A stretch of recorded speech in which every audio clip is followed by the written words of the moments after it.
যাদের PNB1 এমন দেখাচ্ছে আপডেটের পরে তাদেরকে বলছি। তো প্রথমে আপনাদের মোবাইল ডাটা অন করে নেবেন। নেওয়ার পরে এখানে কন্টিনিউ অপশান দেখতে পাচ্ছেন, কন্টিনিউ করবেন। করার পরে আপনার ডিভাইসটা ভেরিফাইড হয়ে যাবে।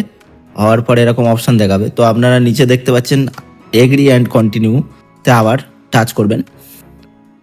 করার পরে এখানে একটা এন্টার ইউজার আইডি চাইছে, যে ইউজার আইডিটা আপনার যে ফিজিক্যাল পাসবুক রয়েছে তাতে কাস্টমার আইডি বা সিআইএফ আইডি বলে রয়েছে, সেটা দেখে দেখে এখানে লিখে দেবেন। দেওয়ার পরবর্তীকালে নেক্সট করবেন।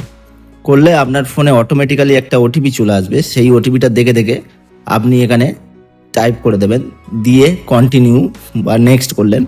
করার পরে এখানে আবার নতুনভাবে আপনাকে এমপিন সেট করতে বলবে, তো সেটা করে দিতে পারেন। এবং নিচে এনেবেল বায়োমেট্রিক অপশান যদি থাকে সেটাও আপনি করতে পারেন। করলে আপনি ফিঙ্গারপ্রিন্টের মাধ্যমেও খুলতে পারবেন। তাছাড়াও আপনি যদি যে 4টি পিন দিয়েছেন পিনের মাধ্যমে খুলতে পারবেন। দেখতে পাচ্ছেন এখানে আমাদের অ্যাপটি সাকসেসফুলি অ্যাক্টিভেটেড হয়ে গিয়েছে। ও আপনি এবার লগ ইন করবেন।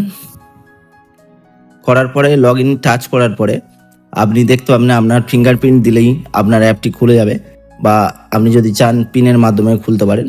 তো ফিঙ্গারপ্রিন্ট দিয়ে দেব। দেওয়ার পরে আপনারা দেখতে পাচ্ছেন অ্যাপটি লোডিং হচ্ছে, সম্পূর্ণ অ্যাপটি খুলে গেল। তো যারা নতুন আপডেট পেয়েছেন অ্যাপটি, তাদের এই সমস্যার সম্মুখীন হতে হচ্ছে। তাই বন্ধুরা, যদি এই ভিডিওটা দেখে কিছু বুঝতে পারেন বা ভালো লেগে থাকে, একটি লাইক ও সাবস্ক্রাইব করতে ভুলবেন না আমার এই ভিডিওটা। এইভাবে আরও অনেক সমস্যার ভিডিও নিয়ে আমি আপনাদের সামনে চলে আসবো।